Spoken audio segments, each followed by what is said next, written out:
Jamaica, make we do the right thing. Make we live good today for a better tomorrow. Talk it out. Don't fight it out. The time by the Ministry of National Security is 6:30.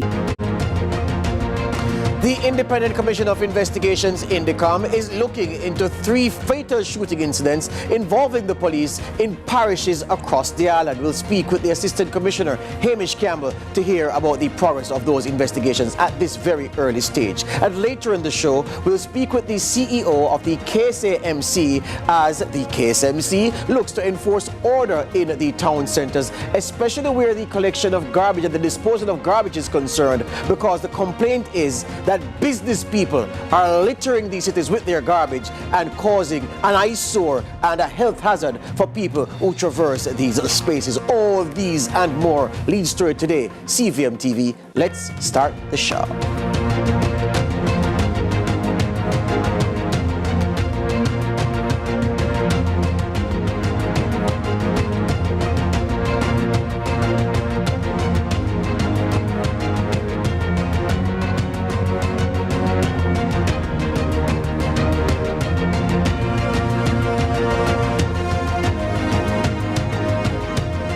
Welcome to Lead Story here on CVM TV. My name is George Davis, and so as we said in the intro, we'll be dealing with matters concerning law enforcement and security, and later on we'll deal with public order issues and of course whether businesses are compliant with the rules that govern their operations. To start with, let's start with the fact of the Mayor of Kingston, His Worship, the Chairman of the Kingston and St. Andrew Municipal Corporation, the Mayor, Mayor Swaby, Andrew Swaby. He was on the streets of the corporate area recently where he led a team looking to enforce some laws and, of course, by his presence, cause people to become compliant with the law. What kind of people we're talking? We're talking business people. And Mayor Swaby said this about the specific reason that he was out in the company of the police, members of the National Solid Waste Management Authority, and other leaders of public organizations.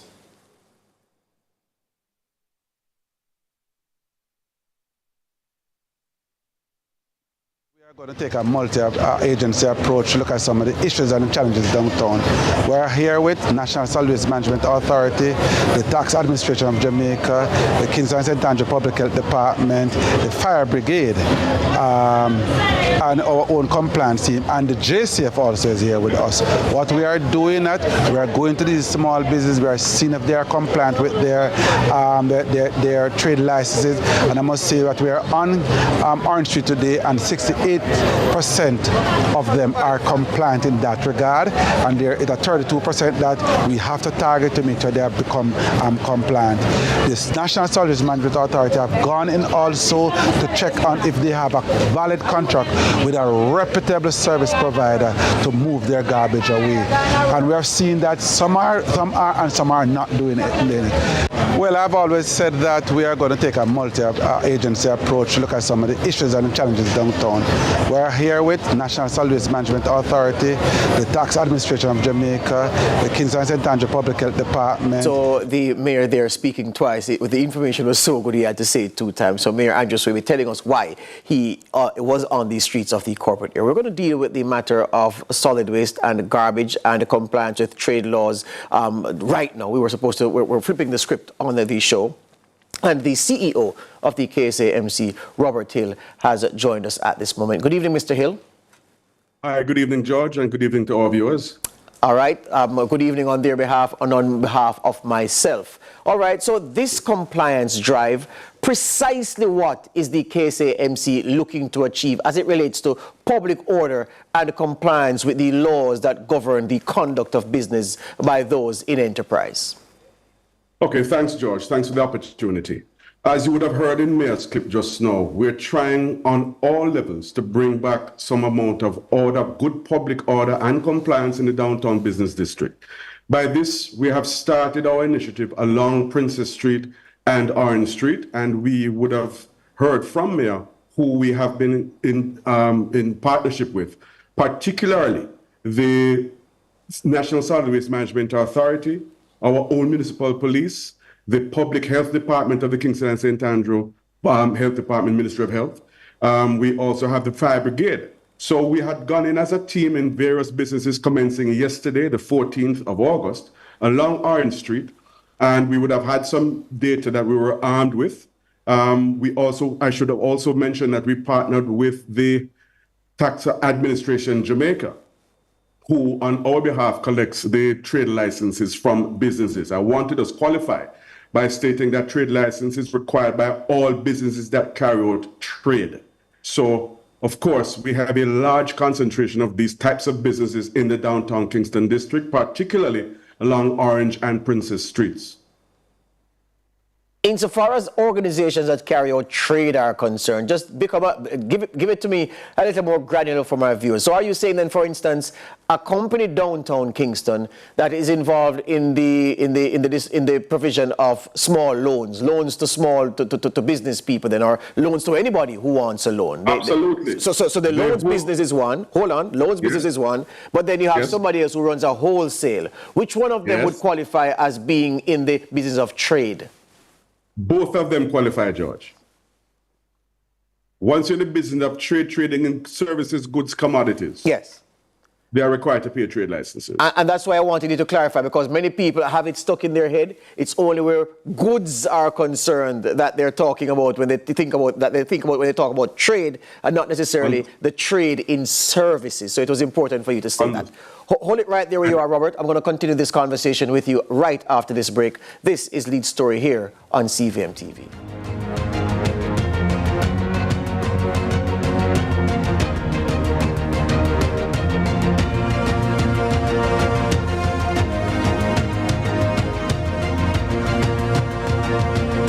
What's your sign? We're dreamers. Don't care what other people say. We're doing this in our own way. We come alive. We come alive. We come alive. We're doing this in our own way. We come alive.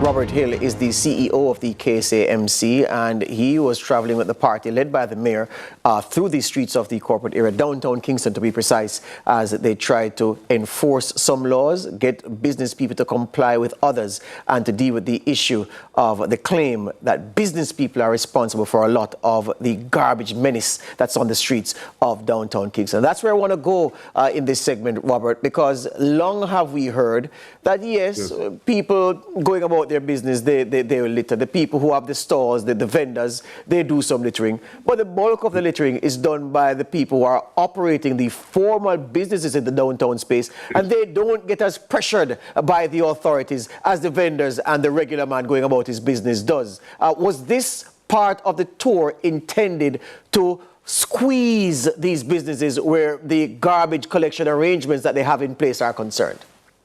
Well, certainly. The NSWMA would have joined us, led by the Executive Director, Mr. Audley Gordon. On that score, it's not a matter of squeeze, it's a matter of what is required. Businesses are required to take out specific solid waste contracts with either the Solid Waste Management Authority or private contractors to remove their commercial garbage.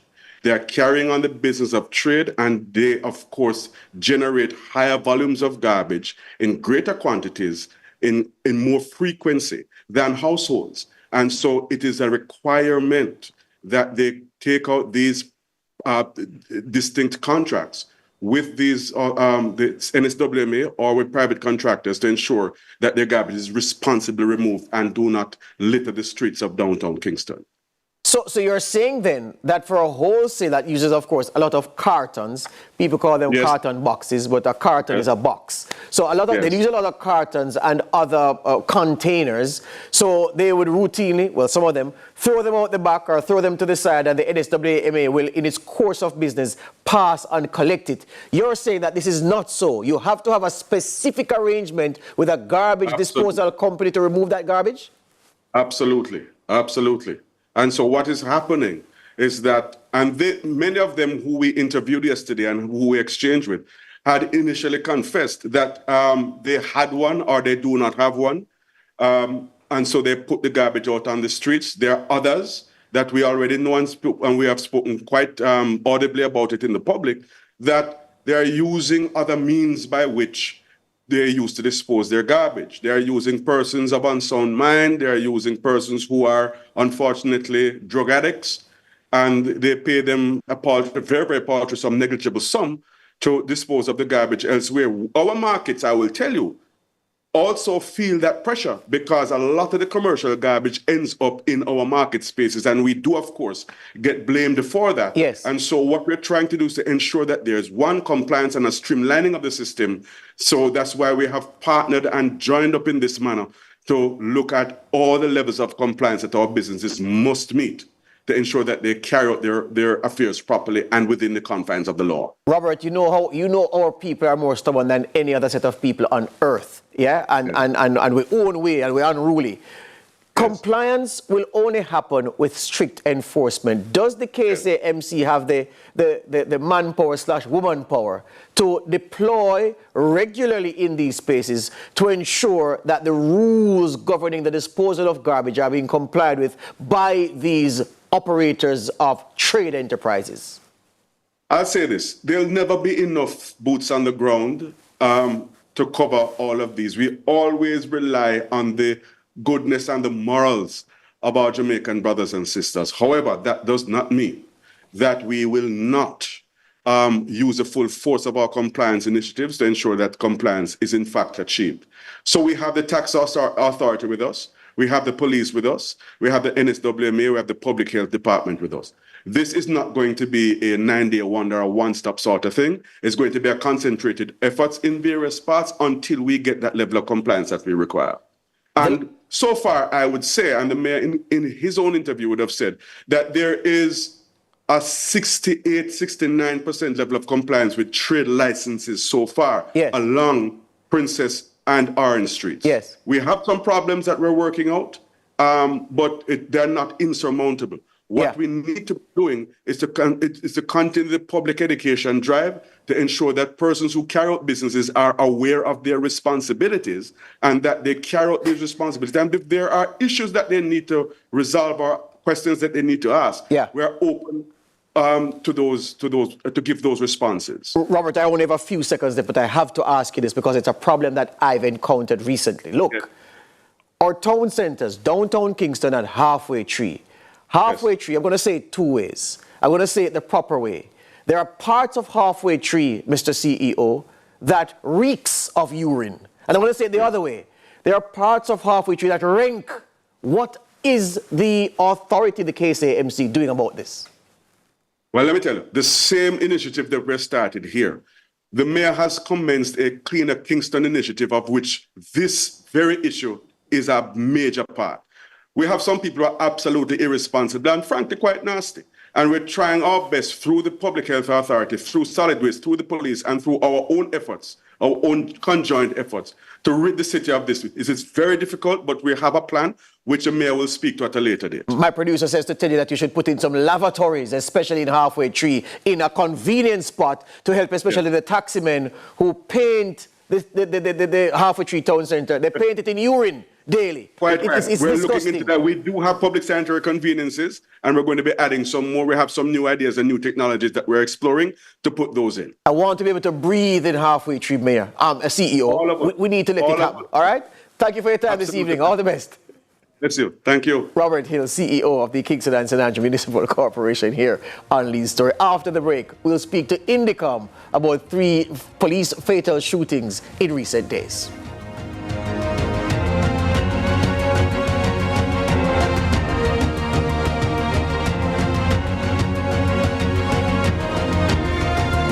Central Expressions, your best source for business, tourism, and entertainment.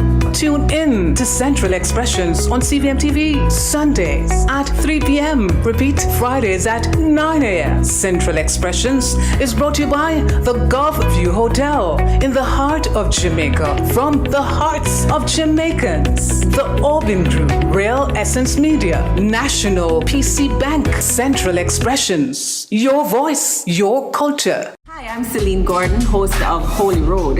Hey everybody, what's up? It's your boy John Mark Wigan, host on the show Holy Road. Listen, people need to know what's happening in the churches and in ministry in all of Jamaica. It's an absolute blessing. We're really excited to share this.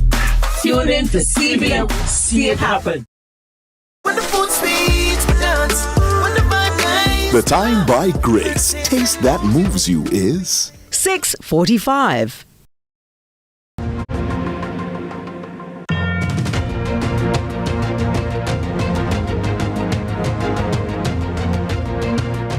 Welcome back to a lead story here on CVM TV. Talking matters of law enforcement now. The Assistant Commissioner of Indicom, Hamish Campbell, joins me at this time. Good evening, Hamish.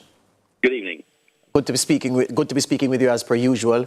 In recent days, the Cherry Tree Lane massacre on Sunday was the precursor to a few fatal shooting incidents involving the police. I just want to ask, based on Indicom's early collection of information, if I can call it that, from the layman's perspective, what are the circumstances surrounding that fatal shooting in Osborne Store, Clarendon, involving a police team?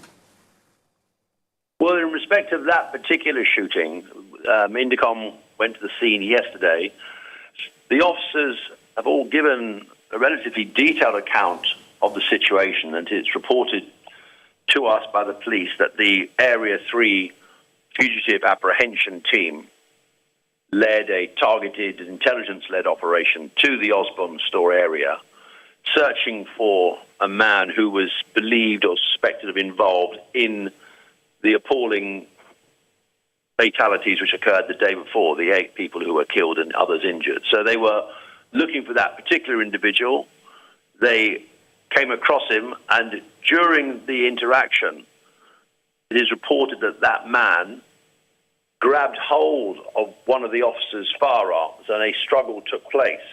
And in that fight, both the officer whose gun was at risk of being taken from him and another officer report shooting at the man, Steve Smith, and he was fatally wounded and taken to the Maypen Hospital. The officer whose gun was attempted to be taken from him, he suffered some injuries to his fingers and they've been placed in a splint. They had some fracture of some sort. So he suffered an injury in that matter. So the officers have made a verbal account of the incident in some detail. They'll all be making statements in respect to that matter. And the investigation continues as far as Indicom are concerned in terms of interviewing the officers.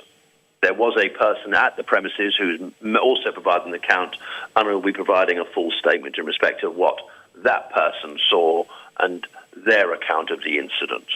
All right. I'm going to ask you to tell me what happened in Trelawney and then St. Thomas, and then I'll ask you a couple of questions about all 3 incidents. But what happened in Trelawney, they say, the police? Well, the Trelawney incident was in Rock Spring, Warsop, Trelawney, where a 32-year-old man, Patrick Main, was fatally shot. Again, the police were on a planned operation and executing a warrant to arrest that man. And during their confrontation with him, they report that the man fired upon the officers. They, in turn, fired back, and he was killed, and a firearm was recovered in that incident. In the earlier incident, the Steve Smith matter, no firearm was recovered in that particular incident. So that's what we have at the moment. But again, these are inquiries which have occurred, or incidents which have occurred in the last 48 hours. Yeah. So inquiries are very much in their infancy. Yeah. And information could change. So you're saying that in the Clarendon incident, no illegal firearm or firearm of any kind was recovered, and in the Trelawney incident, 1 firearm was recovered? That's correct. What about St. Thomas this morning at Poor Man's Corner? Yes, that was a matter which occurred this morning where the owner of a store attended his premises, Poor Man's Corner in St. Thomas, and when he arrived, he reported that he saw a vehicle there with 4 men, at least, armed, who had clearly broken into his premises. He confronted them. That man was a licensed firearm holder. They fired at him, he fired at them, but that car fled the scene. The man went into his premises because it was broken into, and inside he reports there was yet another man, a 5th man, and in the confrontation between that man and the licensed firearm holder, the other man was fatally shot. Police attended the scene. They received information about the vehicle with the other persons having escaped. The police followed up on that inquiry, and they came across the car, which had some shotgun damage to it. One of the tyres was damaged. 4 men were confronted by the police. 2 escaped. 2 of them were again fatally wounded. A firearm was recovered from that incident where the 4 men were intercepted. And again, very early days to fully determine the issue, but a licensed firearm holder involved in one matter, and police officers involved in the killing of 2 other people. All right. In any of the incidents, Assistant Commissioner Campbell, did the police have any body cameras turned on? No, they didn't have any turned on. They weren't wearing any to turn on. None of these matters. Both of the first 2 are planned operations. The third one in St Thomas obviously was not. It was spontaneous, but no body-worn cameras were being worn by any of the officers. Is it the expectation, though, that when body cameras become commonplace for the police to be wearing, that in a planned operation and in an instance where the police are responding to a report of a crime, that in both situations, body cameras will be turned on to assist with any subsequent investigation? Yes, I mean, there are body-worn cameras being worn by some officers, and they should be being turned on, and in certain instances they are being turned on. It's a requirement under the JCS own use of the protocols. The body-worn cameras should be turned on before they engage in an incident or they're aware they're about to come in interaction with the public on a matter. So the long-term plan was that almost all operational officers would be equipped with body-worn cameras. We keep saying that where the planned operations take place, at the moment, it seems that no team, whether they be the Special Weapons and Tactic Team, the SWAT, or the Fugitive Apprehension Teams, the FAT teams, or the CTOC, Counterterrorism and Organised Crime Command teams, they're not even equipped with body-worn cameras. And that's a problem. I think it's an issue which creates a level of mistrust and distrust in the accounts provided by the police in respect of these shootings, because too often, unfortunately, we get alternative accounts and a different account from other witnesses, and the body-worn camera would be able to allay the concerns that might be expressed, and we would be able to see ourselves as the independent body to say, well, we've now viewed this, we can see the circumstances, and we can see that what the police officers say here actually is borne out by the body-worn cameras. And for the few body-worn cameras that we do have evidence of in discharge of firearms and assault matters, more often than not, the police officer's account is verified by the body-worn camera. Yeah. And so there is an important positive point to this, that if the police embrace the body-worn cameras and wear them, not only does it support their issue, but it also provides evidence for the court. Yes. In those matters where they would bring someone to court for offences of assault, possession of a weapon, etc., etc. Yes.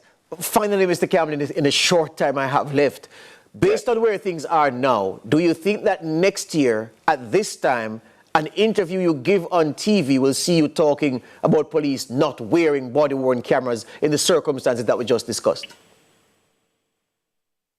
Goodness, if within 12 months from this date, all operational teams are wearing body-worn cameras, I'd be surprised.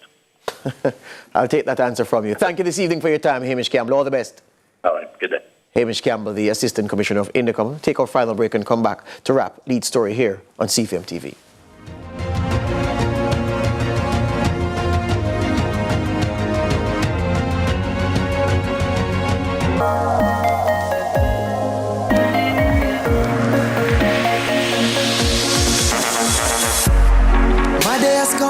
Has begun, I've traveled the seas, I've traveled the waters. Once I was weak, now I'm much stronger. I've worked in the sun, look what I've become. I've conquered the beast, now I'm much greater.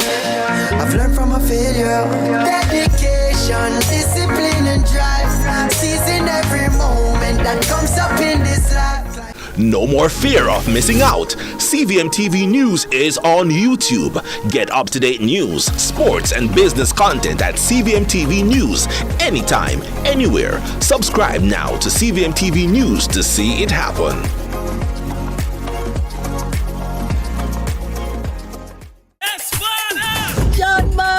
Celine, where you going? We can't say we're a friend now. Celine. We have to take on the road. Yeah, man, we have to take on the same way. All right, Lord, thank you so much for this day. Me, I do the work. Yeah. And the people, them accept it. Clarendon, Mandeville. But now we get to go into the inner city of Kingston. I can't wait to learn more as we go across Jamaica into different churches to understand what they do. Central Expressions, your best source for business, tourism, and entertainment. Tune in to Central Expressions on CVM TV, Sundays at 3 p.m. Repeat Fridays at 9 a.m. Central Expressions is brought to you by the Gulf View Hotel in the heart of Jamaica, from the hearts of Jamaicans. The Orbin Group, Real Essence Media, National PC Bank, Central Expressions, your voice, your culture.